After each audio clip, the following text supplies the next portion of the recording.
Bonjour et bienvenue dans En Intervalle, le podcast qui s'arrête sur l'animation sous toutes ses formes, élaboré par l'association Les Contrebandiers de Moonfleet. Je suis Simon Eius et pour m'accompagner pour ce numéro, il y aura Simon Le Glohan Bonjour Simon. et Yassel. Bonjour Simon. Alors, pour ce numéro 0, nous avons décidé de nous arrêter sur une série qui nous parlait à tous, qui était méconnue mais néanmoins de qualité. Il s'agit de Entre elle et lui, aussi nommé Kareshi no Kanojo no Jijo, ou Karekano, qui a été diffusée de 1998 à 1999 sur la télévision japonaise et qui compte 26 épisodes. Donc elle est réalisée par Hideaki Anno, un réalisateur assez important qui a fait Neon Genesis Evangelion, qui est un des animés les plus importants, je pense, qui a été produit au Japon, du moins à la fin du XXe siècle. Il a fait Gunbuster, il a fait Shin Gojira, Resurgence, qui est sorti en 2015 au cinéma. Donc du coup, pour revenir sur Karekano, qui a été réalisé au studio Gainax et à JC Staff, c'est une coproduction. C'est une série qui va narrer le parcours des personnages de Yukino Miyazawa, une élève parfaite en apparence mais extrêmement fausse et calculatrice en réalité, et Soichiro Harima, dont la gentillesse et le sérieux cachent un passé plus sombre. D'abord rivaux, les deux personnages vont se rapprocher et finir par, attention, grosse révélation, devenir un couple. Donc voilà pour les présentations très rapides de la série. Qu'en avez-vous pensé personnellement de ce visionnage? Parce que vous découvrez la série en même temps que vous préparez le podcast. Donc quel est votre avis sur la série? Bon, bah, moi, tout d'abord, j'avais déjà vu la série quand j'étais assez jeune, mais là, je l'ai redécouverte. Et c'est vraiment une des... Enfin, ça m'a énormément plu, même remis au sein de l'intégralité de la filmographie de Hideaki Anno ou des productions de la Gainax. Je pense que c'est un peu le haut du panier de ce qui s'est fait au studio dans la même période. Et donc voilà, j'aime énormément moi cette façon de développer. Voilà, on aura l'occasion d'y revenir, mais tous les personnages successivement qui donnent une série que je trouve assez touchante, assez adorable. Et toi, Simon? Alors moi, c'était une découverte totale pour le coup, j'avais jamais vu la série et c'était vraiment une très très belle découverte. Enfin, j'ai vraiment beaucoup aimé la série. C'était intéressant parce qu'en plus je venais de voir Evangelion, moi, de revoir Evangelion pour le coup juste un mois avant. Et puis j'avais vu aussi donc Love and Pop en prise de vue réelle de Hideaki Anno il y a quelques mois là. Et donc c'était vraiment une super belle découverte, d'autant plus que moi, sur la question des shoujo, enfin j'ai une culture shoujo, on va dire, assez lacunaire. Enfin j'avais vu juste, on va dire, un petit peu Fruit Basket, la nouvelle version il y a pas longtemps là. Et donc me plonger un peu là-dedans, là c'était vraiment super intéressant pour moi. Que ce soit au niveau de la galerie de personnages ou même de la façon en fait de représenter l'évolution du sentiment amoureux, des relations amoureuses comme ça, sur toute une petite série comme celle-là, sur 26 épisodes. Oui, pour préciser, les shoujo, c'est un type de manga qui est destiné aux jeunes femmes. C'est quelque chose de purement démographique, en fait, qui dépend des magazines de prépublication, genre Margaret, Bouquet, etc. D'ailleurs, je sais pas, j'ai oublié le magazine de publication dans lequel a été publié Karekano. Je crois que c'est Magnolia. Ok. Ce qui est intéressant, c'est qu'il y a quelque chose qui se développe dans les magazines de prépublication qui va être purement lié à des cibles éditoriales, en fait. Par exemple, les shoujo vont souvent avoir des romances qui vont être soit assez pures et romantiques, mais avec parfois un côté un peu tragique, un peu triste, qui va s'infuser au fur et à mesure de l'histoire. Et je pense que Karekano est un assez bon représentant je dirais pas du genre, mais du type de fiction qui peuvent se développer dans les shoujo. Et c'est ça aussi que je trouve intéressant dans la série, c'est ce côté un peu fiction type et aussi les qualités propres de la série, évidemment, qu'on va développer plus tard. Mais je trouve qu'il y a quand même quelque chose d'assez chouette, en fait, de découvrir le genre shoujo avec cette série-là, parce qu'elle va être à la fois un fier représentant de ses qualités, dans le shoujo vu comme une pure romance, parce qu'évidemment, il y a des shoujo d'action qui peuvent exister, etc. Mais je trouve que Karekano, en termes de romance, c'est quand même vraiment très qualitatif, quoi. Ce que je trouve intéressant en plus, c'est que le style de Hideaki Anno, il va beaucoup développer l'intériorité des personnages dans Nadia ou dans Evangelion ou dans Gunbuster. Et série précédente de Hideaki Anno. Voilà, dans ses œuvres précédentes et dans ses œuvres suivantes aussi, hein, dans Love and Pop par exemple, dans ses films live. Mais ce que j'aime bien, moi, c'est que en prenant un shoujo qui va du coup être plus psychologique en général. Les shoujo, moi ce que j'ai pu remarquer, et c'est pas un drame, c'est qu'ils ont tendance à être plus psychologiques, plus centrés sur l'intériorité des personnages, sur les raisons qui les poussent à agir, etc. Et en fait la fusion marche très très bien entre Hideaki Anno et le style shoujo, parce que les deux en fait sont intéressés par l'intériorité des personnages, et notamment l'autrice du manga original et Hideaki Anno semblent en fait relativement sur la même longueur d'onde. On aura l'occasion de revenir, je pense, sur leurs différends, mais sont sur la même longueur d'onde au moins au moment où ils créent la série et au moment où ils l'amènent dans une direction particulière. Et je trouve que ça marche très très très bien dans Elle et lui, justement. Oui, c'est vrai que j'ai une expérience assez faible des shoujo, même si j'en ai lu quand même quelques-uns. J'ai lu Fruits Basket comme toi, Simon. J'ai aussi lu le manga de Switch Girl qui, de manière assez amusante, en fait, a des parallèles assez forts, puisque ça parle d'une personne qui est soi-disant parfaite en fait dans son quotidien, mais qui, lorsqu'elle est chez elle, en fait, va devenir une espèce de taku ou de personne assez négligée. Et sur la couverture, en fait, l'aspect négligé de la Switch Girl va être le même que celui de Tsukasa, non, de Yukino dans Karekano. Et dans Switch Girl aussi, il va y avoir un couple principal qui va être mis, mais il va toujours avoir la dualité où la Switch Girl va toujours vouloir ne pas être découverte, alors que dans Karekano, ça va être une histoire assez belle en fait, d'une acceptation de soi de la part du personnage principal en fait. C'est-à-dire que le personnage principal va devoir s'accepter, en plus de devoir avoir un nouveau petit ami, son premier petit ami en fait. Ça va être la même chose pour le petit ami, même si on va voir que ça va partir un peu en sucette au fur et à mesure de la série. Oui, et pour compléter ce que tu dis, Simon, moi aussi c'est ce que j'aime beaucoup donc dans Karekano, c'est dans la continuité de ce dont tu parlais sur le fait qu'en fait finalement il n'y aurait pas ce fait d'avoir une double personnalité n'allait pas devenir un running gag vraiment qui allait parcourir toute la série, mais au contraire allait vite être remis en question. C'est que la série de manière générale, enfin l'histoire de la série fonctionne beaucoup comme ça. Il y a jamais vraiment de statu quo qui s'installe, et en fait souvent la situation narrative elle évolue vraiment quasiment à chaque épisode en fait. C'est-à-dire que déjà le principe même du fait que les deux personnages principaux se mettent en couple super rapidement, c'est-à-dire qu'il n'y a pas toute cette tension tout le long de la série où ils vont flirter, où on ne va pas savoir s'ils vont finir ensemble ou quoi. Là en fait ils sont très vite ensemble et en fait on va tout de suite s'attaquer, enfin la série je trouve s'attaque très souvent à la suite, c'est-à-dire on parle d'une situation et en fait de ce qu'elle va entraîner et elle va pas s'installer définitivement, au contraire elle va toujours être bousculée, ça va être en évolution permanente en fait. Et je trouve que narrativement c'est super intéressant. Une autre qualité que je trouve à la série, c'est sa manière de gérer les personnages, puisque en effet, en fait, au fur et à mesure, la série va être découpée en petits arcs. On va le remarquer par la présence de personnages qui vont commencer à arriver. Quelque chose qui se fait aussi souvent dans les shoujo, je pense à Kimi ni Todoke, Sawako en français, qui va être de la même manière, et aussi Switch Girl, en fait, qui va aussi introduire des arcs par rapport à l'introduction de nouveaux personnages. Et ce qui est beau en fait dans Karekano, c'est que les personnages vont être vraiment très très chouettes en fait. Il va y avoir le flamboyant Asaba, qui est un personnage vraiment très drôle. Il va y avoir la petite mais hargneuse Tsubasa, qui va y avoir un arc de 3 épisodes qui va être assez beau aussi dans la série. Il va y avoir la taiseuse Mao qui va avoir un arc de quelques épisodes. Et il va y avoir l'écrivaine Aya qui va pas vraiment avoir d'arc, mais qui va être un personnage assez important dans la deuxième partie de la série. Cette deuxième partie où va être introduit le personnage de Tonikawa qui va avoir une romance avec la joueuse de basketball dont je viens d'oublier le nom, c'est dommage. Tsubaki. Sakura Tsubaki. Sakura Tsubaki. Voilà. Un arc qui apparaît à partir de l'épisode 19 et qui, selon moi, va être un peu moins intéressant que les arcs précédents. D'autant que le personnage de Harima va aussi être un peu plus sombre dans cette partie de la série. Mais ce que j'aime bien quand même dans cette série, c'est le côté vraiment panel de personnages très large. Et je sais pas ce que vous en pensez, si c'est un truc qui vous a touché, si c'est un truc qui vous a intéressé. Mais moi, ces personnages-là, je les trouve tous choupinous, adorables, quoi. Alors oui, moi les personnages dans la série c'est vraiment aussi ce que je considère comme un de ses gros points forts, même si mon coup de cœur personnellement c'est vraiment le duo Harima Yukino, donc le couple de personnages principaux qui se forment au début de la série et qui continue à évoluer comme ça au cours de tous les épisodes.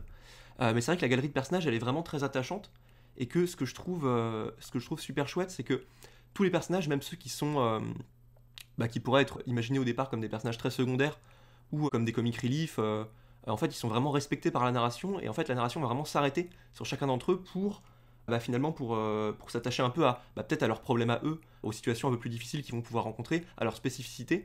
Et je sais pas, j'aime bien vraiment ce fait de laisser personne sur le côté, en fait, d'avoir vraiment de la considération pour chacun. Et voilà, pour l'instant je m'arrête là, on continuera à en parler par la suite, mais je vous laisse la parole un petit peu. Oui, je suis parfaitement d'accord avec ce que tu dis, Simon, et je pense que ça rejoint un petit peu ce dont tu parlais il y a quelques minutes sur la structure qui n'installe pas de statu quo. Je pense que ça contribue à chaque fois qu'il y a un nouveau personnage qui apparaît, plutôt que d'avoir un statu quo et d'en faire un comic relief, d'en faire un élément perturbateur. Par exemple, quand Tsubasa arrive, on pense qu'elle va mettre son grain de sel dans le couple principal. Et en fait, non, très vite, ça va être complètement désamorcé pour aller avancer vers une autre situation qui est plus intéressante. Et je trouve que la série fait ça en permanence. Ce qui donne du coup cette impression qu'elle ne s'arrête jamais, parce que ni sur des personnages en particulier, ni sur un scénario particulier, et c'est très intéressant. Ce qui fait d'ailleurs que le couple principal, qui est effectivement adorable, au bout d'un certain temps, il va devenir relativement ennuyeux, je trouve. Il y a peut-être un trop-plein de psychologie qui va arriver et qui, moi, m'ennuie un petit peu. Et j'ai l'impression que je suis pas le seul, puisque pile à ce moment-là, la série change un petit peu de son fusil d'épaule et se met à parler donc de Tsubasa et des personnages secondaires. Yukino va trouver des amis et ces amis-là vont avoir leur propre psychologie. Enfin, la série va vraiment se renouveler pile au moment où on commence à un petit peu trouver ça long ou répétitif pour refaire revenir après Yukino et Arima par la suite. Ça reste le personnage principal, mais ça permet de respirer comme ça. Et la série donne tout le temps de l'air et à ses personnages et aux spectateurs finalement. D'ailleurs, je trouve que, enfin, ce que tu dis sur on va dire, le renouvellement de la série est assez juste, mais en même temps, ça confronte aussi Yukino à la séparation avec Arima, quoi. Ce qui prouve aussi d'ailleurs que Yukino est plus le personnage principal que Arima, puisque on le perd de vue pendant un bon bout de temps, mine de rien. Ce moment-là, en fait, sert aussi à Yukino pour faire développer en fait sa narration interne, son histoire, tout en permettant aux autres personnages de briller de mille feux. Des arcs eux aussi assez touchants, parce que par exemple, l'arc de Tsubasa va être un arc qui va s'atteler à la reconstruction de sa famille, puisque son père est séparé et va se remarier avec une nouvelle personne. Et elle va devoir rencontrer son frère, etc. Ce qui va entraîner des épisodes mi-drôles, mi-touchants, ce qui est un peu l'équilibre que trouve la série, en fait. Et d'ailleurs, je trouve qu'un des épisodes les plus réussis de la série, c'est un épisode qui va arriver pendant le deuxième arc. On va passer sur un épisode qui va être un hors-série sur une des sœurs de Yukino, qui va être un épisode très touchant où un des personnages va la suivre, elle va se faire tout un film en s'imaginant qu'elle est amoureuse d'elle, etc. Alors qu'en fait, c'est quelque chose de beaucoup plus trivial, mais c'est un épisode qui va explorer des sentiments amoureux d'une autre manière qu'on le voit dans la série, c'est-à-dire que quelque chose qui va être complètement dans le fantasme, quelque chose d'intérieur, mais avec une nouvelle perspective et avec un nouveau personnage qui va apporter une bouffée d'air frais à un arc qui semblait un peu pédaler dans la semoule, même si je trouve quand même que la série reste assez constante en qualité, ça devient jamais réellement mauvais. Non, c'est vrai que je suis d'accord avec toi sur le fait que ça devient jamais vraiment mauvais, au sens où, en plus, vu que ça bouge quand même pas mal, même si sur la fin, enfin, on en reparlera par la suite plutôt sur le côté réalisation, mais c'est vrai que sur la fin, quand même, on est vraiment sur le côté le plus faible de la série, mais ça reste quand même plutôt intéressant et plutôt bien mené. Mais c'est vrai qu'il y a cet épisode donc, qui arrive vraiment, c'est l'avant-dernier épisode en fait, donc, qui se concentre sur l'histoire d'amour un petit peu fantasmée de Kano, une des sœurs de Yukino. Il est vraiment à part, que ce soit au niveau même du style, il se détache vraiment du reste. Au niveau de la narration, il est vraiment là comme un stand-alone en fait. D'ailleurs, c'est intéressant de noter que c'est le seul épisode totalement original de l'animé en fait, donc il a été vraiment conçu pour la série, il n'est pas issu du manga à l'origine. Et j'ai trouvé ça aussi vraiment touchant parce que c'est vraiment tout en douceur en fait cette histoire. Qui est totalement contenue dans un seul épisode et qui donc on va dire n'a pas été annoncé par avant et n'est pas poursuivi par la suite. Et donc en fait l'histoire c'est que c'est sa sœur qui va mettre en scène un espèce de harcèlement de rue pour effrayer sa petite sœur quoi. Donc de base c'est pas forcément un complot hyper sympa. Et du coup une suite de quiproquos va faire que la sœur qui se fait donc qui se fait harceler entre guillemets parce que c'est donc à la base c'est plutôt une blague, c'est plutôt pour lui faire peur. Elle va croire qu'en fait une jeune fille de sa classe est amoureuse d'elle. Et elle va finir par, pas vraiment en être sûre, mais par avoir l'impression presque de tomber amoureuse elle aussi. Et du coup, c'est tout un truc de quiproquo comme ça, de sentiments assez doux et hésitants. Et il y a un truc qui est vraiment assez fort et qu'on ne retrouve pas de cette manière-là dans le reste de la série, quoi. En fait, un truc que je trouvais intéressant, c'est que toi et Pierre, vous avez quand même lu le manga original qui, paraît-il, est assez fidèle en termes de respect de l'œuvre, mais en termes de réalisation et d'idées apportées par les animateurs, va complètement diverger. Et je me demandais aussi si, en termes de scénario et d'agencement de l'action, il y allait avoir des différences en fait, qui allaient être créées par la réalisation ou est-ce que vous trouvez que l'animé sublime en quelque sorte le manga ou au contraire qu'il ne lui rend pas un bel hommage? En fait, il est assez fidèle déjà en termes de scénario. C'est-à-dire que globalement, la progression de la romance Yukino Harima est tout aussi rapide, se fait sur les mêmes bases, sur les mêmes dialogues, et peut-être même parfois avec les mêmes plans, qui sont des reprises des cases. Donc ça peut aller assez loin d'ailleurs. Il y a vraiment des reprises assez systématiques des cases, parfois même des dessins du manga qui sont plus ou moins refaits, plus ou moins imités, pour faire des instants de pause dans la romance. Mais à part ça, le manga, en fait, à part le fait qu'il soit relativement bien écrit, il est assez mauvais, notamment dans le dessin, en fait. Alors, on pourra, peut-être que Simon, t'es pas d'accord, mais moi, j'ai trouvé que j'ai pas réussi à le relire après avoir vu l'animé, précisément parce que, par exemple, toute la partie comique ou toute la lisibilité globale du manga, en fait, elle est complètement ratée. Tout ce qui va être découpage et gestion de l'espace au sein d'une page n'est pas du tout efficace. Ça m'a frappé au moment où Harima arrive pour la première fois chez Yukino et se confronte à la réaction un peu hilare et très étrange, donc un gag de la famille. Donc il y a le père qui arrive comme ça, complètement énervé, il y a la mère qui hurle « Ah là là, il y a un garçon à la maison » et les deux sœurs qui arrivent. Donc il y a toute une sorte de réaction d'hystérie de la famille qui va en plus être complètement désamorcée quand ils vont voir Harima, beau garçon, propre sur lui, ils vont dire « Ah bonjour, prenez soin de notre fille ». Bon bah ça c'est le gag. Sauf que dans le manga, ça tient en une seule page, où tu as tout sur la même page. Tu as le visage de Harima, le visage des sœurs dans des petites cases en dessous, la course du père qui va le voir, le visage étonné de la mère. Tout le monde est au même endroit, tout le monde est très serré. Par-dessus, il y a du texte, parce que bien sûr, il y a les bulles de dialogue qui vont se superposer au visage et au corps, ce qui fait une planche extrêmement chargée, et finalement, on comprend pas le gag. Et il y a d'autres cas comme ça, il y en a notamment un où Yukino c'est au moment où elle est exclue par ses amis, et elle va du coup être toute seule, très, très triste, etc. Et elle va prendre un bidon en métal dans des ordures et elle va se donner un énorme coup de tête dessus. Donc ça, c'est relativement comique parce que elle discute avec Harima, elle dit non, tout va bien, etc. Pendant ce temps, pendant qu'elle dit que tout va bien, elle prend une sorte de surface extrêmement dure et elle se donne un gros coup de boule dessus. Elle dit c'est terminé les regrets maintenant. C'est assez marrant. Et dans le manga, en fait, la planche où elle se donne le coup de tête, c'est une pleine page. Sauf qu'en fait, c'est super mal dessiné. On comprend à peine. Enfin, moi, quand j'ai lu le manga, j'ai mis quelques minutes à comprendre ce qui se passait en fait, parce que tu sais pas qui se tape la tête dans quoi, c'est quoi, c'est un carton, c'est un machin, après la tête en sang, tu comprends vraiment rien. Voilà, moi je pense vraiment que le manga c'est un bon canevas de base, un bon scénario. Par contre, je pense que Hideaki Anno et puis son équipe, à la Gainax, on reviendra sur peut-être les collaborateurs, ouais. Mais il est un meilleur metteur en scène en fait. Il y a vraiment quelque chose de la mise en scène et la mise en espace qui moi me marque beaucoup dans l'animé et qui justement rend la lecture du manga un peu plus difficile. Après, je crois que Simon, toi, t'étais moins dur que moi sur le manga, que t'as réussi à terminer. Ouais, moi j'irais pas jusqu'à... Enfin, je le qualifierais pas de mauvais en fait. Mais après, j'ai pas forcément le même rapport au manga non plus, au sens où moi, j'ai commencé à lire le manga par la suite de l'animé. C'est-à-dire qu'en fait, moi, j'ai pas lu le début du manga tout de suite. J'ai d'abord voulu savoir ce qui se passait après dans l'histoire, en fait, tout simplement. Vu que l'animé n'adapte pas tout le manga. Pour préciser, l'animé s'arrête un peu en queue de poisson. Et du coup, en fait, j'ai lu le début du manga, finalement, à la toute fin. C'est-à-dire, je suis revenu au début, à la fin, pour comparer aussi à la façon dont l'animé s'était approprié ses premiers chapitres. Et pour le coup, alors c'est vrai qu'au niveau du dessin, je suis totalement d'accord, c'est moins bien dessiné. Et c'est marrant que tu parles notamment du moment où elle se frappe la tête sur un bidon de je sais plus quoi en métal. Parce que c'est aussi une page où je trouvais qu'on comprenait rien.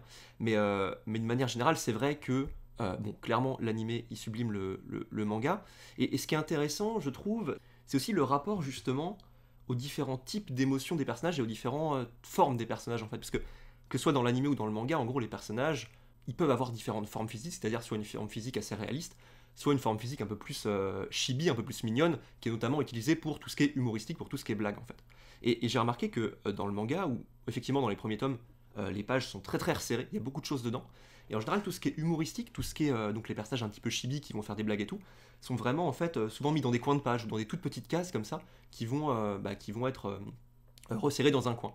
Et ce qui est intéressant avec l'animé, c'est qu'il va avoir une adaptation qui est, je trouve au départ, très très fidèle de tous les plans, de toutes les cases et tout. mais en fait il va mettre totalement, il va donner de l'ampleur en fait à toutes les cases du manga, et notamment aux cases qui étaient plus humoristiques, qui étaient plus donc avec ces personnages qui se déforment, qui deviennent tout petits, tout mignons, tout chibi, et il va jouer de manière, il va mettre d'égal à égal en fait l'animé, c'est ça que je trouve intéressant.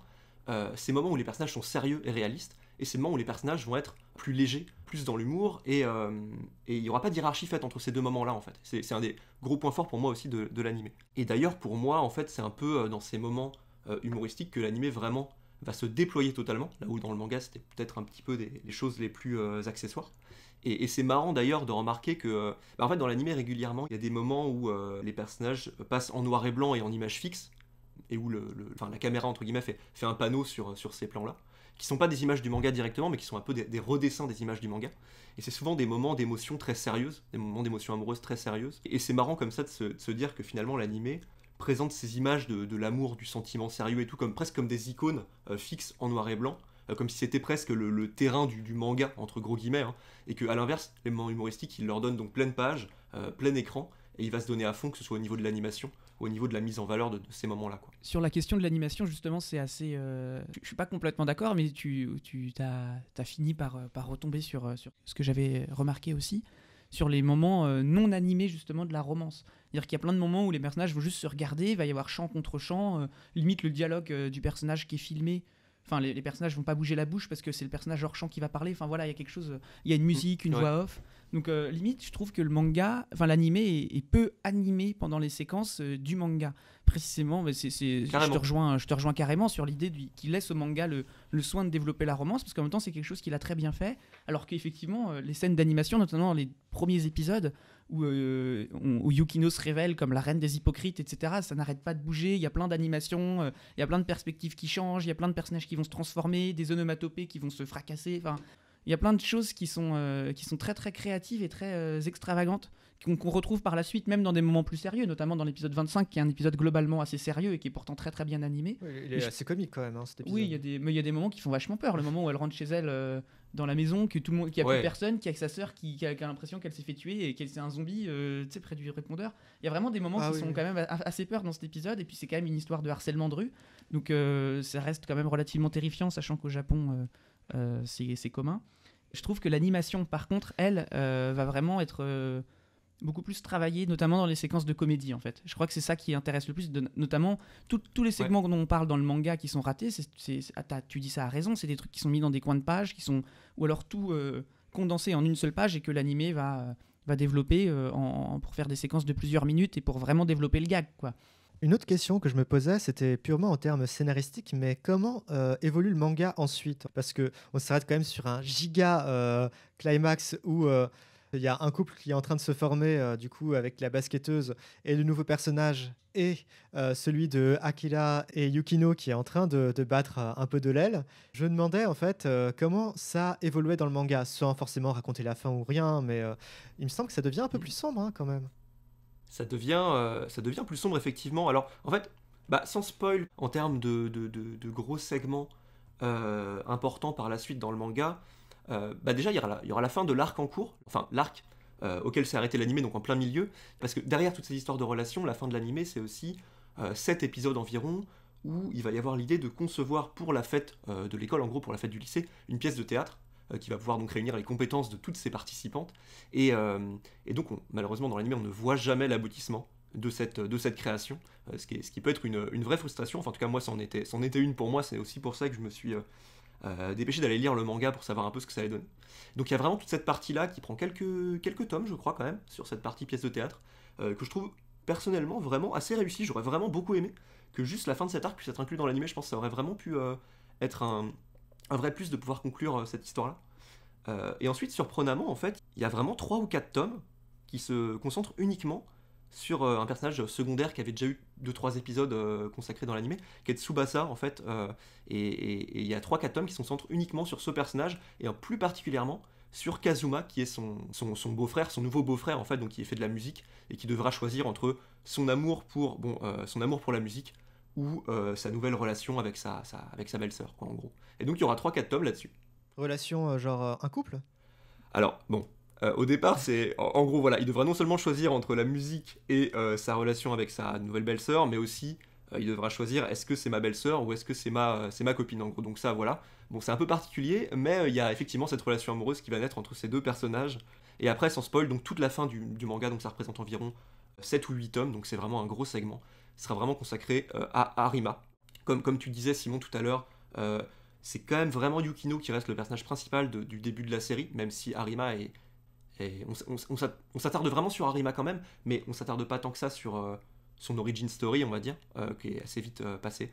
Et en fait, les 8 derniers tomes du manga vont vraiment se concentrer dessus, et c'est assez costaud, c'est-à-dire qu'il a vraiment une origin story assez conséquente, et assez dramatique, et donc voilà, on va se concentrer sur sa famille, sur tous les drames qu'il peut y avoir dans cette famille, et sur sa manière dont il va pouvoir, la manière dont il va pouvoir essayer de surmonter ses démons comme ça.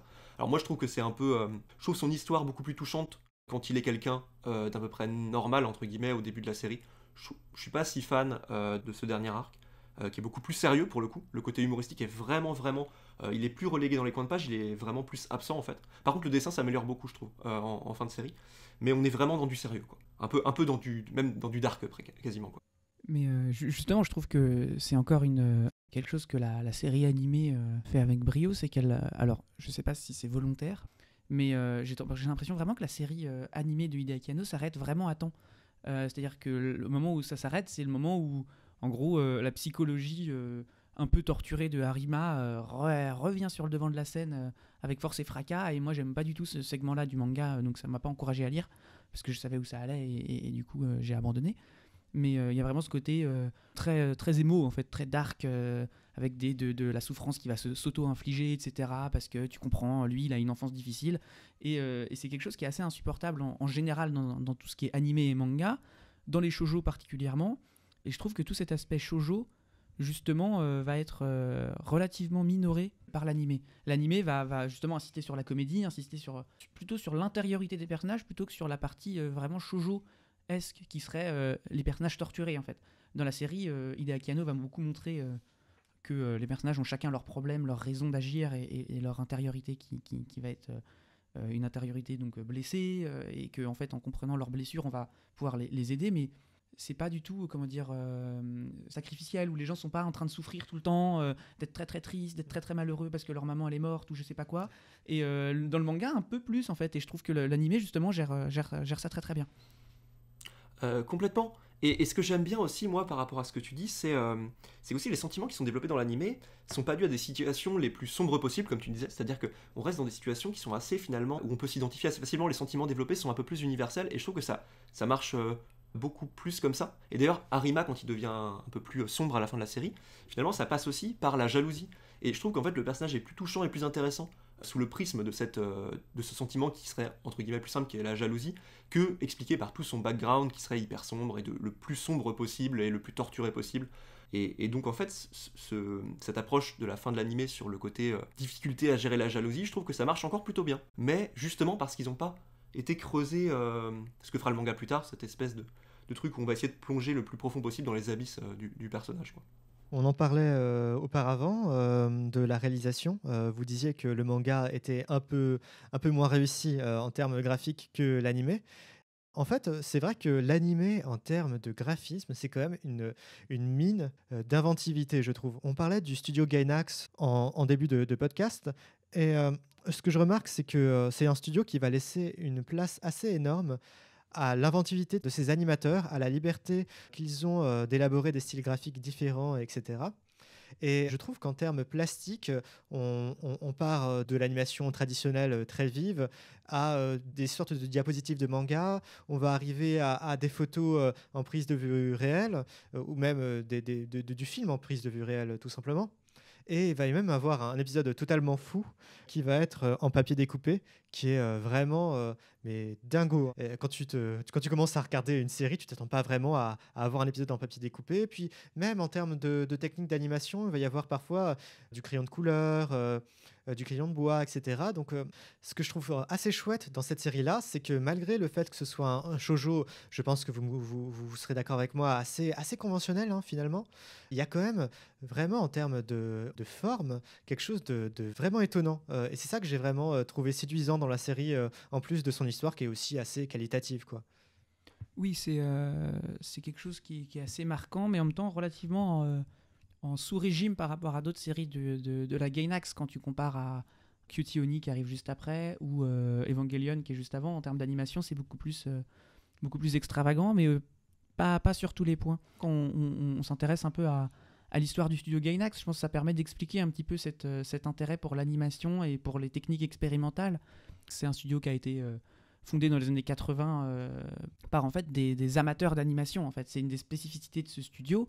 Non pas que les animateurs n'aiment pas l'animation au Japon, au contraire, mais la Gainax, c'est vraiment des gens qui consommaient énormément d'animation, parfois de l'animation pour otaku, entre guillemets, on va le dire vite, donc les Space Battleship Yamato et autres Macross, etc. Qu'est-ce que c'est un otaku? Un otaku, ça va être un amateur de manga ou d'animé au sens assez obsessionnel du terme. Enfin, moi, je l'entends vraiment à ce sens-là. C'est-à-dire que c'est des gens qui vont consommer les produits dérivés, qui vont consommer de façon systématique des séries, qui vont consommer un certain genre, notamment SF et de romance dans les années 80 et 70, et qui vont en fait créer une sorte d'imaginaire qu'on voit encore aujourd'hui avec les Dear Tipper, Macross, Cagliostro, Lupin, Ouais. etc. Pour le dire très rapidement, c'est un peu les sortes de geeks japonais, quoi. C'est ça. Et du coup, la Gainax, c'est vraiment des gens qui sont issus de ce milieu-là. C'est des gens qui aiment sincèrement l'animation, dans le côté très, un peu geek du terme. C'est-à-dire que vu qu'on parlait de ça, ils aiment l'animation pour l'animation. Et ça se ressent dans la série. C'est-à-dire qu'ils vont animer certaines, prises d'ego surdimensionnées de Yukino, comme si elle était dans l'espace, parce qu'ils aiment bien l'espace et qu'il faut trouver un moyen d'animer l'espace dans leur série. Et je trouve ça très rigolo. Et c'est aussi des gens qui se sont beaucoup démerdés, notamment au tout début de leur histoire, notamment avec les 2 courts-métrages d'Icon, qui sont des courts-métrages faits avec très peu de celluloïdes, des celluloïdes qui étaient effacés et refaits. Et je pense que tout ça, ça a nourri une envie d'expérimenter. Parce que l'épisode 19, je crois, en papier découpé, qui est réalisé par Imaishi. Hiroyuki Imaishi, qui est un réalisateur de séries comme Panty et Stocking with Gatterbelt, Gurren Lagann dans les studios Gainax, et plus récemment Kill la Kill et le film Promare. C'est ça. Et ce mec-là, quand il fait son épisode en papier découpé, c'est aussi une manière, je suppose, de contourner certains problèmes de production, ou alors pas de les contourner, mais d'en faire quelque chose. C'est-à-dire que peut-être qu'à telle époque, le studio de coloriste était, je sais pas, occupé à faire autre chose, ou il ne pouvait pas faire X tâches à tel moment. Bon, qu'à cela ne tienne, on va faire du papier découpé, du crayon de couleur, de la prise de vue réelle, et on va improviser quelque chose. C'est pas de l'improvisation au sens théâtral du terme, mais faire quelque chose, faire feu de tout bois en fait. On n'arrive pas à tourner comme on veut, peut-être, parce que la série a eu des problèmes de production. Bon bah très bien, on va animer différemment et on va faire des choses différentes. On va écrire un nouveau scénario pour l'épisode 25. On va faire des récaps particuliers avec les seiyuu qui vont parler, se faire des blagues entre eux. Bon bah on va faire un épisode en papier découpé. Et j'aime vraiment beaucoup ça, et c'est quelque chose qui se retrouve beaucoup dans Gainax. Et on a souvent tendance à sortir Kare Kano de la filmographie de Gainax parce que c'est beaucoup moins otaku. C'est pas de la SF, c'est pas une série très référencée comme la Gainax a l'habitude de la faire. Et en fait, je trouve qu'au contraire, on peut vraiment gagner beaucoup à rattacher le style graphique de l'animé à l'école de Gainax, en fait, qui d'ailleurs est beaucoup plus présent ici que dans des séries plus tardives, même comme Die Buster, par exemple. Bah, je suis d'accord qu'en fait, en termes d'animation, ce qui est génial, et c'est ce côté justement que tu mentionnais, un peu bricolage des fois.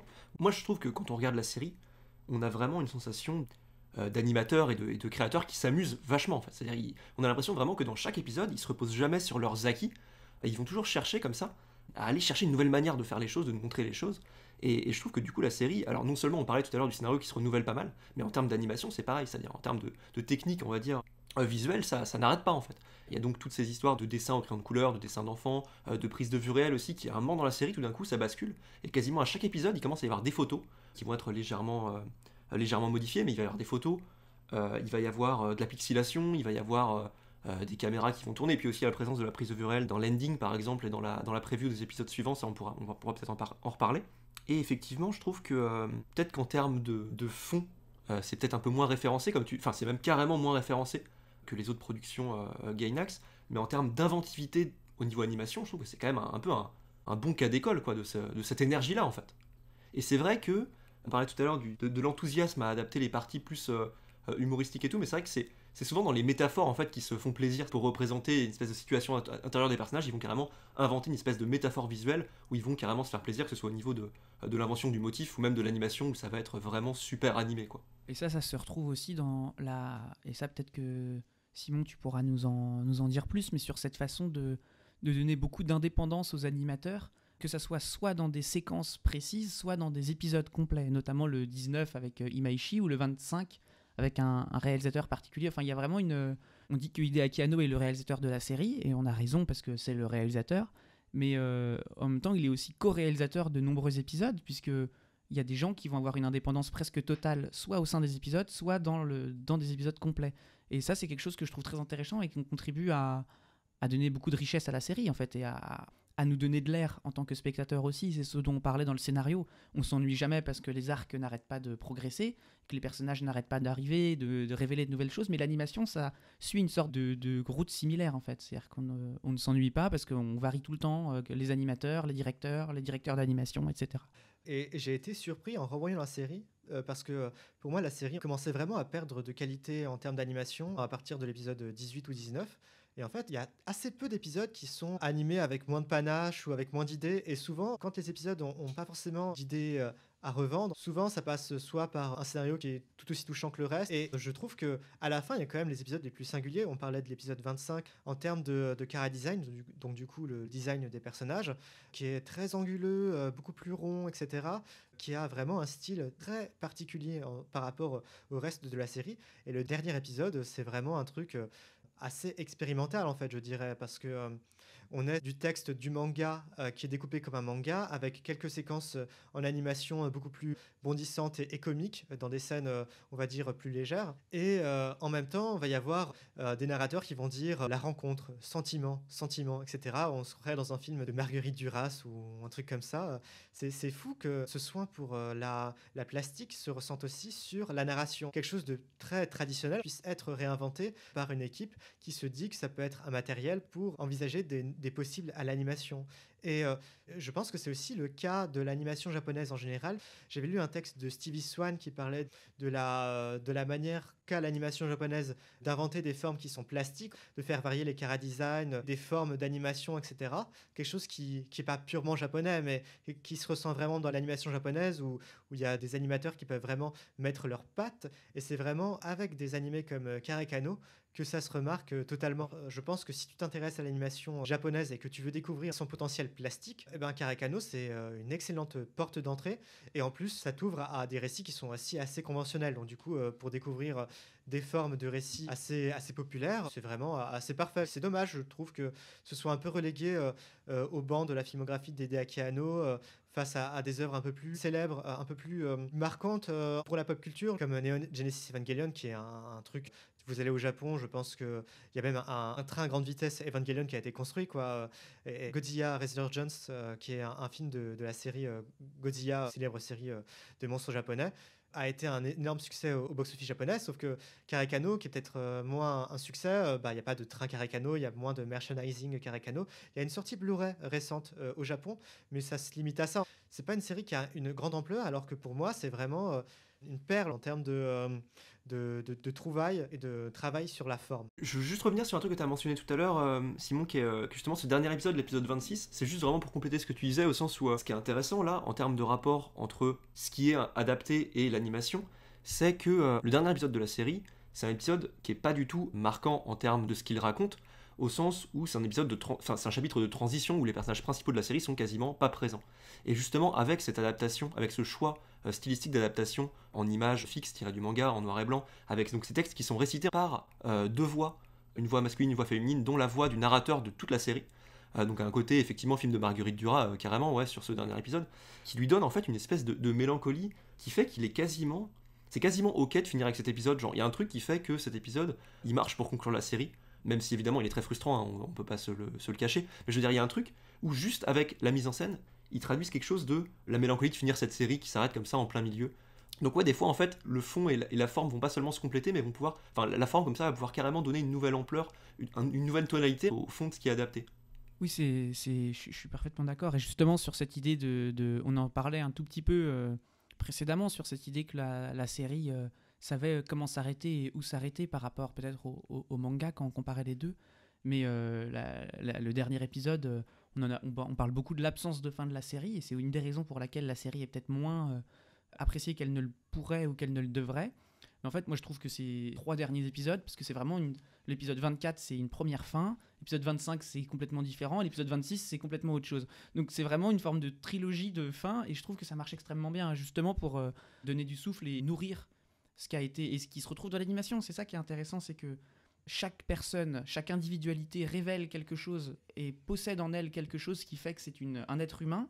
Et à partir du moment où tu les considères comme des êtres humains, toi-même, tu vas te grandir. Enfin bref, ça c'est Hideaki Anno qui revient à la charge avec sa dépression et son ouverture aux autres qu'il espère et qu'il n'arrive jamais à mettre en place. Et donc ça, c'est quelque chose de très intéressant, mais ça se retrouve dans la façon dont l'animé est structuré au niveau scénaristique, parce qu'on a beaucoup de personnages et ça se finit pas sur les personnages principaux, donc pas sur une sorte de trip un peu égocentrique finalement, puisque on n'arrête pas sur les héros, on arrête sur leurs acolytes qui sont pas importants du tout, qui ont des choses assez peu développées. Et ça se voit aussi dans l'animation, cette idée de donner l'avant-dernier épisode à un type qu'on connaît pas, qui est pas un mec... c'est trop bien en fait de donner des séquences complètes, des épisodes entiers à des animateurs qui sont relativement jeunes, je suppose, et qui sont surtout assez créatifs et qui se mettent en rupture avec le style de la série pour créer finalement quelque chose de supplémentaire. Je trouve que tout ça vient faire une sorte de même série qui prône l'agglutinement de plein de petites individualités, de plein de petits personnages, de plein de petits animateurs, chapeautés peut-être par un studio et un réalisateur, mais qui au final font quelque chose de vraiment très très intéressant et de très, très touchant finalement. Ouais, je trouve que c'est super bien dit en fait, la façon dont tu mentionnes cette espèce de parallèle entre ce que l'animé raconte finalement et la façon dont il a été pensé et conçu par ses créateurs. Et aussi, j'aime bien cette idée de trilogie de fin, effectivement, de 3 épisodes qui vont chacun conclure l'animé à leur manière. Mais je veux juste peut-être revenir sur l'épisode 24, justement, la première fin, qui est intéressante aussi, je trouve, justement, parce qu'elle n'est pas la fin de l'animé, alors qu'elle a tout pour être une fin d'animé qui n'adapterait pas tout un manga. Au sens où, en fait, cet épisode 24, donc c'est un demi-épisode, c'est-à-dire qu'il n'y a qu'une partie qui est vraiment l'épisode et le reste, c'est des récaps de toute la série. Et en fait, cet épisode, avec l'épisode donc sur la sœur dont on a parlé tout à l'heure, qui est aussi une invention totale de l'animé, cet épisode 24, donc cette première fin, c'est aussi une invention, c'est-à-dire c'est pas du tout un chapitre du manga. Et en fait, cet épisode, il a tout d'une espèce d'archétype de conclusion d'animé qui va un peu reprendre tous les éléments constitutifs de tout ce qui a précédé pour en fait lui faire une fin à peu près potable, même si c'est une fin qui est complètement inventée et artificielle. Et en fait, en gros, on retrouve juste les 2 personnages principaux qui vont faire un petit résumé chacun de tous leurs démons qu'ils ont un peu affrontés pendant la série. Et à la fin, bon, ils vont finalement se regarder et se dire bon, on a bien avancé, on sait pas trop ce qui va arriver par la suite. Et on aboutit sur l'opening qui arrive conclure tout ça. C'est une fin que je trouve assez déceptive parce que finalement, elle est un peu cliché en termes de fermeture inventée d'un animé. Et du coup, je trouve ça vachement plus intéressant finalement, cette fin en queue de poisson, que cette fin un peu artificielle qui a été un peu assemblée à partir des éléments qu'il y avait déjà eu dans la série jusqu'ici. Je suis assez d'accord et ça revient un petit peu sur... on va devoir en parler rapidement parce que la série a eu des vrais problèmes de production et je pense d'ailleurs que c'est une des raisons pour laquelle elle n'est pas aussi appréciée qu'elle le pourrait et aussi pourquoi elle se finit 3 fois ou 2 fois ou qu'elle se finit pas, c'est que la série a été assez chaotique, notamment sur sa deuxième moitié où Hideaki Anno n'est plus crédité réalisateur ou n'est plus crédité comme étant le seul réalisateur et c'est peut-être l'occasion d'aborder ça. Je sais pas ce que t'en sais toi sur ça, Simon. C'est assez intéressant parce qu'effectivement, il y a vraiment des gros problèmes de production, à la fois dans la fin dont on parlait, et aussi il doit y avoir un épisode et demi de récap au milieu de la série, et en fait au moment où on se dit bon bah on a passé le pire du récap, et ben il y a encore un épisode récap, l'épisode 24. C'est assez frustrant, d'autant que la série ne cesse de ressasser ce qui s'est déjà passé au début de chaque épisode, ou presque. Donc du coup, tu as vraiment l'impression d'être pris pour un abruti, comme si tu avais oublié ce que racontait la série en une semaine, quoi, pendant la diffusion. Et à chaque fois, avoir un récap, c'était quand même un peu pénible la première fois. La deuxième fois, j'ai vu quand même quelque chose d'un peu plus touchant, comme une espèce de manière de raconter un peu toujours la même histoire avec différents points de vue. Et parfois, certains récaps avaient quelque chose d'assez beau. Surtout à la fin, on revient un peu sur l'ère dans laquelle se situe la série, l'explosion de la bulle économique dans les années 90, l'idée de fin de siècle, etc. Donc quelque chose qui va ancrer sociologiquement une série qui, franchement, pourrait se passer n'importe quand, ça ne changerait pas grand-chose. Bref, il y a clairement des problèmes de production dans cette série-là, ce qui a entraîné des grosses légendes urbaines. Par exemple, on disait que Kazuya Tsurumaki, réalisateur de la série pour vidéo Fooly Cooly et de Die Buster, qui est aussi une série pour la vidéo, a été crédité souvent comme co-réalisateur, alors qu'en réalité, Hideaki Anno n'est jamais parti de la série, du moins officiellement. Il n'y a rien qui atteste qu'il est parti de la série. Peut-être sur des sources en japonais, je ne sais pas. Mais dans tous les cas, il est co-crédité en tant que réalisateur sur les derniers épisodes. Et je trouve que la fin de la série perd un peu en qualité parce que l'arc scénaristiquement est moins bon, mais je trouve qu'il y a autant d'imagination en termes de forme qu'au début de la série. Ce qui est surtout complètement faux d'un point de vue factuel, puisque Tsurumaki, il a même pas forcément beaucoup travaillé sur la série, il a dû avoir une implication, mais... Il a été directeur d'épisode. Voilà, oui, mais il est même pas... Il y a un co-réalisateur qui s'appelle pas Tsurumaki, qui est un mec officiel dans les génériques, alors que Tsurumaki n'est jamais crédité comme co-réalisateur de la série dans les génériques. Il est co-réalisateur, il est réalisateur d'épisodes seulement. Mais pour le coup, c'est le producteur de la série qui est crédité en tant que réalisateur, donc on peut vraiment supposer qu'il y a eu des problèmes de réalisation parce qu'il n'a plus rien réalisé à part cette deuxième moitié de Kalekano, quoi. Donc oui, je pense qu'il y a quand même eu des problèmes de production, mais franchement, faut pas non plus se la jouer Nostradamus et dire voilà, c'est pour ça que la série est moins bien, c'est parce que Hideaki Anno est parti. Bah, c'est pas forcément vrai. Et en plus, la série laisse suffisamment de liberté à ses animateurs, à ses réalisateurs pour qu'elle n'empathise pas trop, je pense. Je suis d'accord, j'ai l'impression que ça va aussi avec un espèce de culte de la personnalité autour d'Anno, où ça y est, une espèce de légende urbaine comme ça qui dit qu'il serait moins impliqué sur la deuxième moitié de la série. Les gens, en fait, automatiquement, ils vont à moitié balancer tous les épisodes avec, en mode non, mais s'il est plus là et tout, il y a plus l'œil gouvernant la série et tout qui va être présent pour en apporter la qualité. Alors que, comme tu dis, alors même si je suis un peu plus mesuré, je trouve quand même qu'il y a une vraie baisse d'inventivité sur 2-3 épisodes sur la fin de la série, mais quand même, dans cette deuxième moitié, il y a énormément d'inventivité, et on en a parlé de toute façon des épisodes de cette fin de série qui sont... Il y en a quand même au moins la moitié qui va inventer des choses qui sont complètement uniques par rapport au reste de la série et qui vont vraiment porter des projets originaux en fait sur des épisodes. Et en plus, il y a effectivement une baisse même de la qualité de l'animation vers la moitié de la série, mais ce qui est assez marrant, enfin je sais pas si c'est marrant, mais c'est que cette baisse de qualité, moi je la trouve qu'elle arrive à une époque où il y a encore Anno. C'est-à-dire qu'il y a c'est les épisodes avec Tsubasa, qui sont les épisodes de 11 à 13 je crois, et je crois que Anno est encore présent à ce moment-là. Et justement, c'est ces épisodes-là que je trouve relativement laids. Après, bon, ça ne remonte pas forcément, mais ce que je veux dire, c'est qu'il n'y a pas un lien évident de cause à effet entre l'épisode 16, je crois, où Anno disparaît, où Anno part, ou l'épisode 12, je ne sais plus à quel épisode il s'en va.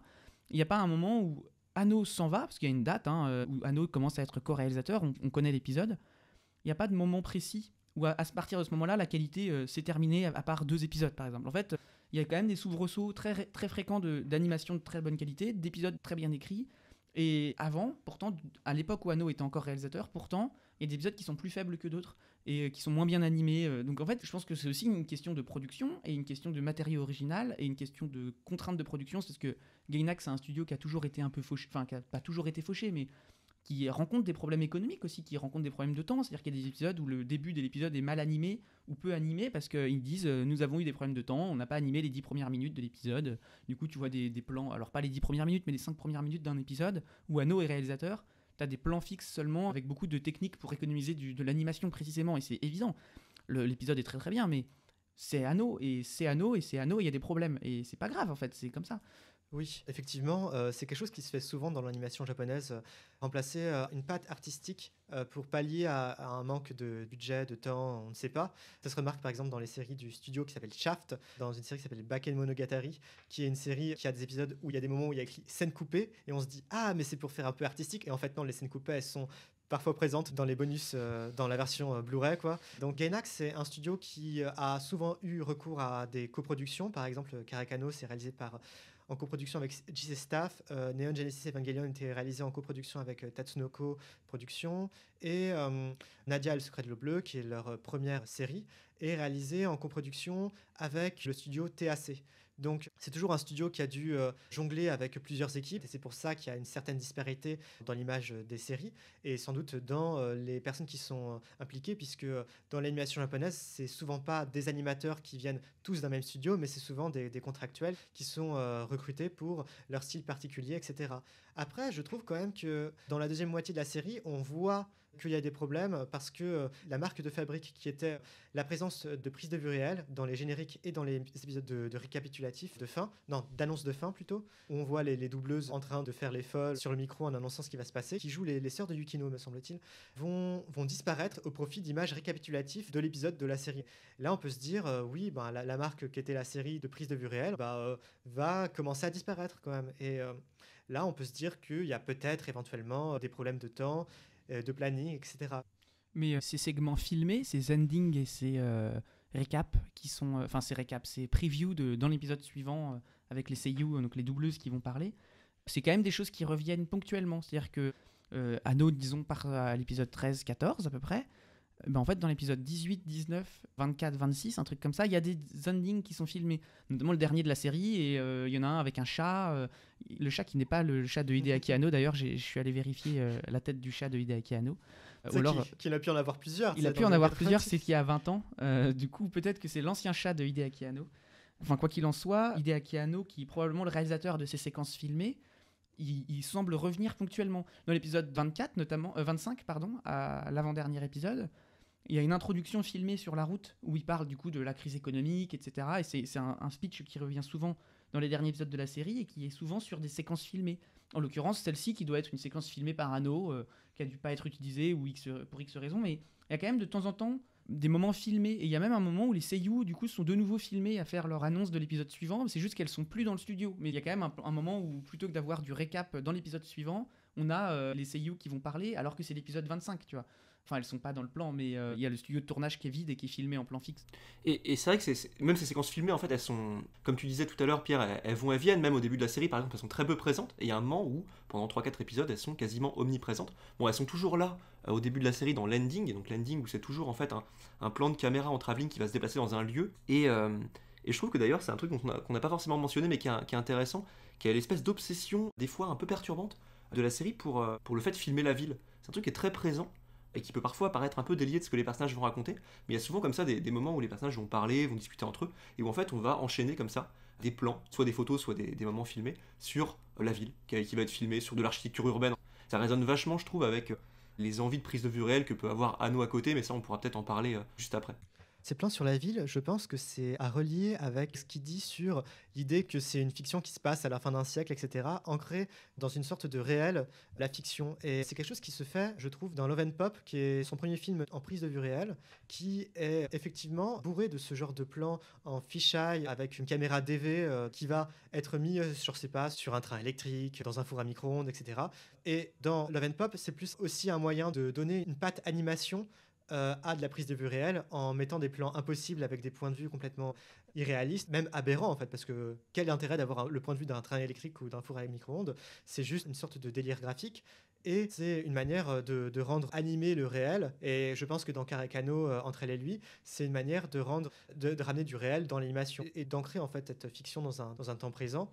Et aussi de faire des plans un peu, on va dire, inspirés de Ozu, Yasujiro Ozu, le réalisateur de cinéma, qui peuvent se retrouver aussi dans Lane, de ce genre de fiction très informatique, avec des plans sur des poteaux, etc., sur des rues, et qui donne aussi une sorte d'atmosphère, l'idée de parcourir des rues assez tranquillement, etc. Souvent qui vont intervenir dans les séquences qui vont être un peu plus émotionnelles, un peu plus touchantes, alors que les séquences qui vont être purement comiques vont être animées de manière assez pimpante, etc., quoi, avec des onomatopées de manga qui vont apparaître. Donc oui, je pense que cette pluralité graphique, en fait, c'est aussi Anno qui se cherchait à cette époque-là et qui multipliait les manières de faire de la fiction.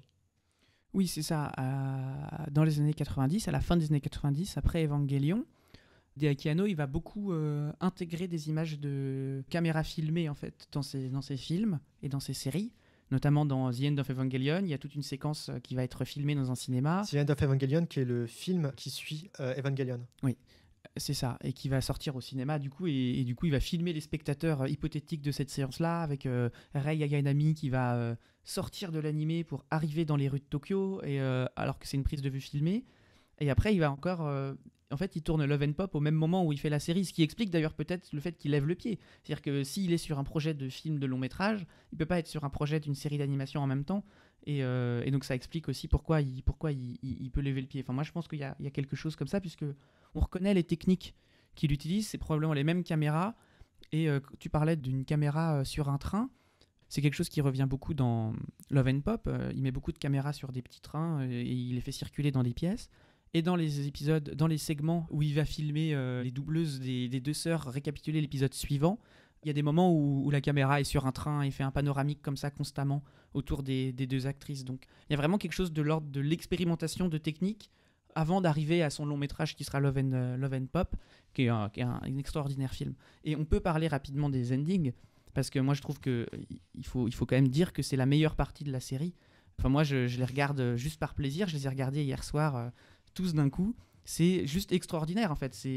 Déjà, la musique est extraordinairement relaxante. Qui a été reprise d'ailleurs dans un film de Sono Shion qui s'appelle Into a Dream, Yume no Nakae. Donc du coup, c'est... Voilà, Sonotion, Hideaki Anno, même combat. C'est exactement la même chose. De toute façon, j'adore les lycéennes qui s'entretuent dans un bus, comme dans Tag, ce merveilleux film. Avec Peu importe. avec des plans culottes. Bon, bref. Voilà, comme dans Love and Pop, finalement. Mais j'aime vraiment beaucoup ces endings, parce qu'il y a quelque chose qui, je trouve, nourrit ce qu'on disait tout à l'heure sur l'idée d'aller vers les autres, en fait, de découvrir leur propre intériorité. Les premiers endings, c'est un plan, un travelling, donc c'est certainement sur une sorte de grue téléguidée dans un lycée. Le deuxième ending, c'est le même lycée, mais avec un angle différent, qui est plus près du sol. Le troisième ending, ça va être le même lycée, mais d'autres couloirs, pareil, près du sol ou près du plafond. Et en fait, il va tout le temps un petit peu changer de lieu. Au début, dans la première partie de l'animé, il va rester dans le lycée, qui va tout le temps filmer un petit peu différemment. Et après, il va peu à peu sortir, il va aller dans la ville, il va aller dans une salle de concert, il va aller dans un train, et après, il va aller sur l'eau, dans la mer. Et à un moment, il va se retrouver sous l'eau. Et en fait, ça répond un peu au drame qui va se passer dans la série. C'est-à-dire que quand les personnages vont traverser quelque chose un peu plus dramatique, le landing, ça sera la caméra sous l'eau qui va filmer le soleil. Et enfin, voilà. Et après, tout ça, ça progresse comme ça jusqu'à la fin, où en fait, c'est le dernier ending, c'est un brise-glace qui va comme ça avancer vers l'océan et briser la glace. Et moi, je trouve ça très émouvant, en fait. Il y a cette idée que en fait, c'est Hideaki Anno qui nous dit de sortir et de découvrir le monde, et qu'après on sera comme un bateau qui filera à travers. Moi, je trouve ça très très envolé, vraiment très touchant, et je trouve que c'est extraordinaire, ces endings qui pour moi sont le cœur, en fait, dramatique de la série. On pourrait juste regarder ça. Oui, c'est vrai qu'au-delà du côté un peu expérience et terrain d'essai, on va dire, de Hideaki Anno au niveau de ses plans en prise de vue réelle, c'est vrai qu'ils apportent vachement en termes de sens à la série. Et les endings, c'est vrai qu'à chaque fois, ils sont une sorte de résumé. Au départ, on s'en rend pas forcément compte, mais comme tu le dis, ça prend vachement sens au fur et à mesure où on les voit évoluer finalement en même temps que les personnages de la série. Et même en fait, en termes de présence dans les épisodes, les passages en prise de vue réelle, je trouve qu'ils apportent vraiment une espèce de... pas de gravité, mais quelque chose d'assez fort, d'assez lourd comme ça, qui va donner une espèce d'importance à des choses qui pourraient paraître un peu plus mondaines quand ils sont placés comme ça au milieu d'un épisode. Ouais.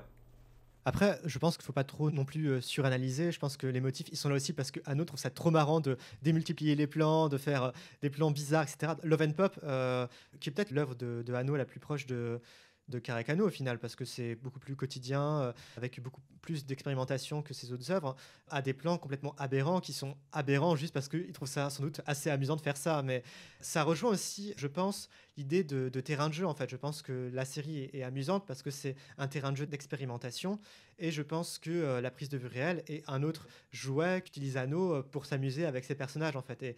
Et je trouve que c'est chouette de voir un film, je veux dire une série comme ça, qui va utiliser les symboles plus comme un moyen de s'amuser avec ses personnages que des séries d'autres réalisateurs. Je pense à Satoshi Kon qui va utiliser beaucoup les symboles, parfois pour faire une espèce de symbolique qui va dépasser les personnages et les acculer un peu, ce que j'aime un peu moins. Ou des mecs comme Kinuhiko Ikuhara, que j'adore pour le coup, qui va utiliser ces symboles plus comme un moyen de communiquer en fait les émotions très fortes de ces personnages, ce qui se retrouve aussi dans Love and Pop et dans Karekano, mais qui est dans Karekano beaucoup plus gratuit et beaucoup plus drôle, même si je pense que ce qui est bien aussi dans cette série-là, c'est qu'il y a quand même ce côté très trivial, très shoujo, classique, etc., ce dont on parlait avant, quoi, qui fait qu'on n'est pas du tout dans quelque chose qui est de l'ordre de la prétention, ou du moins de la prétention envahissante. Oui, je suis d'accord. Je suis pas d'accord avec le lien que tu fais avec Love and Pop. Moi, je pense que c'est les mêmes techniques qui sont utilisées pour filmer, la même DV, certainement les mêmes grues téléguidées, les mêmes trains électriques sur lesquels on a placé la caméra. Par contre, dans le filmage, les endings de Karekano, ça va être des plans séquences d'1 minute 30, avec des travelling souvent assez doux, ou alors pas de mouvement de caméra, ce qui est quand même à milieu de ce qui se fait dans Love and Pop, qui est un film qui est très découpé, qui n'arrête pas de changer de perspective, qui va tout le temps distordre l'espace avec énormément de grand angle, alors que là, il y a du grand angle, mais vu qu'on filme au milieu de la ville, le grand angle est moins marqué que quand on filme un visage ou une paire de jambes. Oui, parce que c'est aussi Love and Pop est aussi un film beaucoup plus dur. C'est adapté d'un roman de Ryo Murakami, qui a écrit des romans assez trash. Celui-là est peut-être son plus léger, encore que je n'ai pas lu le roman, mais le film l'est au moins. Et ça parle quand même de l'enjokosai, me semble-t-il, c'est-à-dire une forme de, je dirais pas de prostitution, parce que dans Love and Pop, c'est juste des sortes d'escortes. Si, c'est de la prostitution, c'est juste qu'elle est un peu plus légère parce que c'est des mineurs. Mais... Oui, dans Love and Pop, c'est surtout des personnages mineurs qui accompagnent des adultes au karaoké, etc., comme si c'était des compagnons. Mais La prostitution intervient assez vite, de manière assez explicite, sans que ce soit explicite à l'image en fait. Et euh, effectivement, Caracano est peut-être plus doux dans son utilisation de la prise de vue réelle, puisque c'est, même si ça devient extrêmement dramatique à la fin, est quand même une fiction un peu moins ancrée dans le réel et un peu moins brute en fait. Oui, mais je trouve, tu vois, dans Carré-Cano, il y a cette idée qu'il y a vraiment une satisfaction à voir Hideaki Anno explorer la ville. Simon, tu parlais tout à l'heure de l'envie de filmer la ville, et je trouve que ça se retrouve dans ces endings. C'est-à-dire que Hideaki Anno, il s'amuse en fait. Il va monter un immeuble, et puis après, il va admirer la vue. Il va filmer la fenêtre de son train, certainement parce que, je sais pas, il adore les trains, et donc il monte dans des trains pour regarder la vue qu'il a, et il va filmer ça. Et il y a vraiment un côté explorateur. Du coup, effectivement, il faut pas le suranalyser, parce que je pense que Anno, quand il filme ses plans, il trouve ça juste marrant, effectivement. Mais je trouve que c'est très ludique du coup à regarder, et que ça crée une ouverture assez folle sur ce que ça répond très bien avec la série, parce que il y a Hideaki Anno qui s'amuse dans la série, Hideaki Anno qui s'amuse à découvrir le monde, le Japon, sa ligne de bus, sa ligne de métro, dans les endings. Et ça, je trouve ça très très frais. Et moi, je pense vraiment que l'ordre, par contre, des endings, il a été choisi de façon un peu plus posée par la suite. Et que le fait que ça soit un brise-lame, un bateau à la fin qui comme ça vers l'horizon, moi je trouve ça super. Hein. À mon avis, carrément, en fait, je pense que, en fait, encore une fois, c'est le côté terrain de jeu, le côté, on ressent vraiment le plaisir qui a été pris à faire toute cette série, à faire tous ces différents éléments. Et c'est vrai que peut-être qu'en fait, ces plans-là, enfin, à mon avis, ces plans-là, en fait, je sais pas ce que vous en pensez, mais je doute qu'ils aient été vraiment écrits. C'est-à-dire, là, je vais filmer d'abord ça, là, je vais filmer d'abord ça. J'ai l'impression qu'ils n'ont pas été mis par hasard là où ils sont, mais que par contre, ils n'ont pas nécessairement été écrits, quoi. C'est-à-dire qu'en fait, ils peuvent avoir été filmés vraiment plus, justement, comme tu disais, Pierre, en explorateur, et après, au moment de choisir quel plan va se trouver dans quel ending. Après, derrière, c'est en fonction de la narration de la série aussi que ça pouvait faire sens. Mais il y a un côté un peu expérimental sur les choix qui ont été faits pour filmer, quoi. On peut se dire qu'il a tenté des trucs et qu'il les a mis après aux endroits où c'était les plus appropriés. Non, c'est vrai, je suis assez d'accord. Et moi, je trouve ça assez marrant de voir du coup cette transition justement du Anno réalisateur d'animation à peu, parce que dans les années 2000, il va justement se mettre à filmer davantage de films live que d'animation. Et je trouve que Carré-Cano, c'est vraiment la série de la transition. Ça se voit parce qu'il intègre des plans d'animation, des plans de prise de vue réelle dans son animation, et parce que voilà, après, il va filmer Love and Pop, et même sur le scénario, la façon d'écrire, etc., il y a quelque chose qui se développe. C'est pour ça qu'il faut surtout pas dire que c'est pas une série de Hideaki Anno jusqu'à l'épisode, pendant les derniers épisodes. Il y a vraiment quelque chose qui est très Hideaki Anno-esque, pour utiliser un terme à la con. Mais il y a vraiment, je pense, de la richesse à intégrer ça à la fois au studio Gainax et à la fois à la filmographie de Hideaki Anno, sans que ça vampirise tout le reste, mais je pense que c'est très important. Est-ce que vous avez des dernières choses à ajouter sur la série ? À part que c'est très très bien, pas vraiment. Ouais, je crois que moi non plus. On a quand même parlé de pas mal de choses. Donc, vous l'avez compris, toute l'équipe a adoré Caracano, la série culte du premier numéro de En Intervalle. Donc, je vous propose de conclure là-dessus, sur vos recommandations.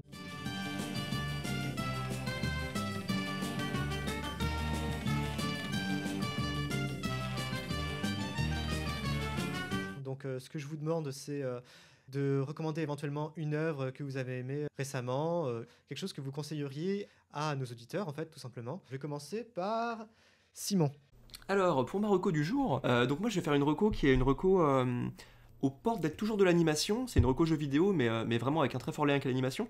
C'est en fait un jeu que j'ai découvert il y a pas longtemps qui s'appelle My Exercise, et qui est en fait un jeu qui a été conçu par Atsushi Wada, donc qui est un réalisateur de courts-métrages d'animation japonais. Et donc le concept de ce jeu, c'est vraiment un jeu très minimaliste. C'est un jeu qui a été conçu par le studio Playable, qui avait déjà fait le jeu Kids, qui était aussi basé sur le travail d'un animateur qui s'appelait Michael Frey. Et donc là, My Exercise, c'est en fait c'est un jeu où on peut contrôler. En fait, on a simplement besoin d'une touche qui est la barre espace, et on contrôle un jeune garçon donc, qui est en slip et qui va faire des abdos. Et donc le bouton espace va contrôler le moment où il va faire des abdos. Petite spécificité, c'est qu'en fait, il fait des abdos dans il va en fait planter sa tête comme ça dans le corps d'un chien à chaque abdo, c'est-à-dire qu'il va enfoncer sa tête comme ça dans la fourrure du chien, et donc on va pouvoir contrôler comme ça l'intensité, la vitesse à laquelle il va faire ses abdos.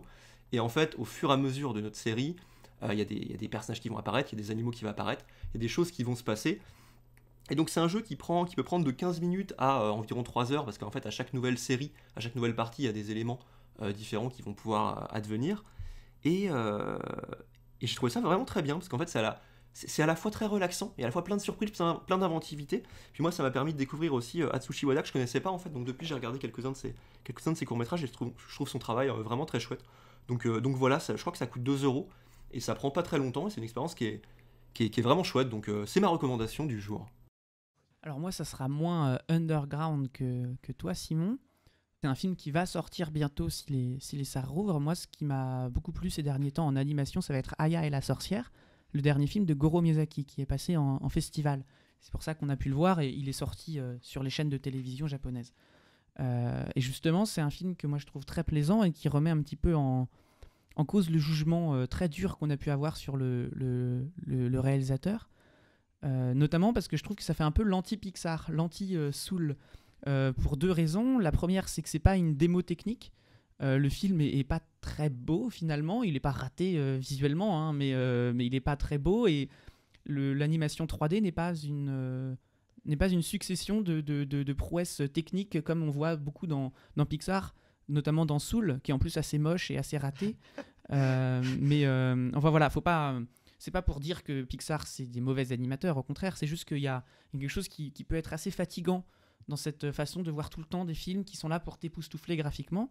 Et l'autre point qui fait que c'est bien mieux que les Pixar qu'on voit, c'est qu'il y a pas cette envie qu'il y a dans beaucoup de dessins animés occidentaux en ce moment, cette envie d'avoir un message qui ferait grandir les petits-enfants. C'est-à-dire que les petits-enfants, ils regardent ça et après, ils vont pouvoir discuter de la mort, de leurs émotions, de leurs envies, de leurs aspirations, de leurs passions à leurs parents. Et les parents, ils vont s'amuser parce qu'il y a des références à des rockstars ou à des penseurs des années 50, enfin peu importe. Des trucs très... pour tous les goûts, quoi. Et moi, c'est quelque chose qui m'ennuie énormément. Et dans Aya et la sorcière, au contraire, la narration est complètement déstructurée. C'est un seul même mouvement. Il n'y a pas d'éléments perturbateurs pour que le personnage, par exemple, comprenne quelque chose sur lui. C'est juste une petite fille qui se fait adopter par des types et qui va faire des conneries chez eux. Et à la fin, elle est devenue pote avec ces types-là. Et c'est tout. Et en fait, elle retrouve pas sa mère. Elle retrouve pas. Elle retrouve sa mère à la fin. Oui, mais on sait pas si c'est vraiment sa mère. Non, mais tu vois, à la fin, il y a. Attention, spoil, hein. Voilà, à la fin, il y a vraiment quelque chose qui s'est amélioré dans la situation de cette petite fille, mais c'est pas parce qu'elle a surmonté un deuil, parce qu'elle a accepté de faire une croix sur le fait de retrouver sa mère, parce qu'elle a dit ah non, les pouvoirs magiques c'est pas réel et je peux pas vraiment parler au petit chat. Bah non, en fait, le petit chat on peut lui parler, les pouvoirs magiques c'est réel, les sorcières elles existent et puis toi tu seras une sorcière, tu vois. Et je trouve ça très très bien cette idée que le film. Plutôt que de faire un retour à la réalité qui souvent arrive dans les dessins animés d'animation, dans les films d'animation, dans les films d'animation, souvent le personnage va vivre des aventures fantastiques et puis après il va abandonner son ami imaginaire parce qu'il faut laisser les choses partir, il faut laisser les gens mourir, etc. C'est l'ami imaginaire de vice versa, c'est la petite âme dans Soul, etc. Et bah là pas du tout en fait, à la fin tout ce qui est acquis pendant le film va être gardé parce qu'en fait le film se fiche de te donner une morale et de te faire grandir en tant qu'être humain. L'idée c'est de faire une petite aventure et que à la fin le personnage soit une sorcière plus accomplie. Enfin je trouve ça très mignon et je trouve que le film du coup a une légèreté qui est très très grande et qui moi me fait beaucoup apprécier rétrospectivement Goro Miyazaki, même si en revoyant les contes de Terre-Mère c'est quand même sacrément mauvais, mais enfin bon. Bon, pour éviter de perdre tous les auditeurs qui vont vite fait fuir l'émission puisqu'on a dit du mal de Pixar, sachez que personnellement, moi j'aime beaucoup En Avant et Coco. Donc voilà. Moi aussi j'aime beaucoup En Avant, j'aime juste pas Soul. On va pas faire de débat avec Soul parce que si on en fait un, on va encore perdre tout notre auditoire. Bref, ma recommandation, ça va être Bon baiser d'Hollywood, un film avec Meryl Streep et Shirley MacLaine qui est basé sur les mémoires de Carrie Fisher qui a aussi écrit le scénario. C'est un film réalisé par Mike Nichols, donc du coup le lauréat, etc., qui après les années 60-70 est devenu un réalisateur beaucoup plus conventionnel qui va faire valoir la qualité de jeu de ses acteurs très technique, donc du coup peut-être un peu trop technique, mais je trouve assez touchante en fait dans la manière dont les mots vont se conjuguer, vont s'interchoquer, vont s'entrecroiser. Et ça va être un mélodrame tout simple en fait sur une actrice qui est en cure de désintox et qui va devoir revenir chez sa mère puisque sa mère en a sa garde en fait à cause de ses problèmes. Et on va découvrir que sa mère en fait c'est une mère complètement flamboyante, complètement pétante, pétaradante, qui veut toujours être la star. Et ça pèse énormément sur sa fille, qui, de fait, cette mère-là est finalement assez cruelle en fait, envers sa fille. Et va minorer totalement ses problèmes d'alcool pour en mettre plein la mule sur sa fille qui a des problèmes d'addiction.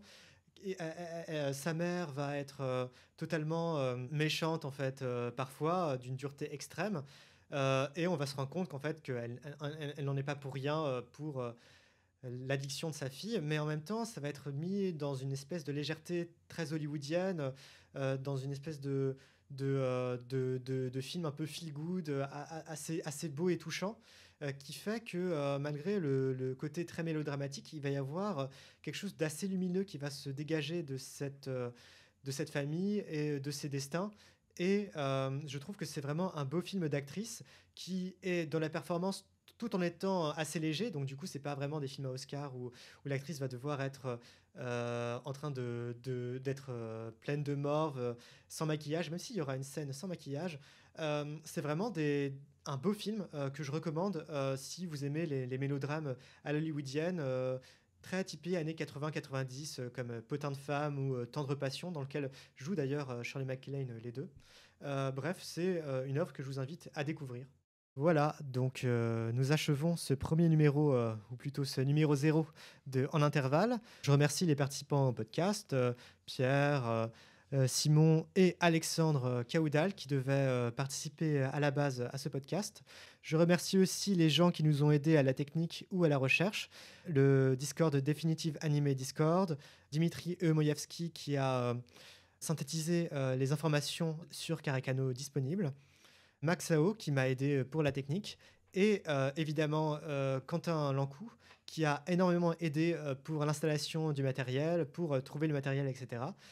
Et je remercie aussi aux gens qui ont donné pour l'achat du matériel, puisque on a eu effectivement beaucoup de problèmes pour l'enregistrement de ce premier numéro et on a pu récolter suffisamment d'argent pour avoir notre propre matériel et pour ça je vous remercie.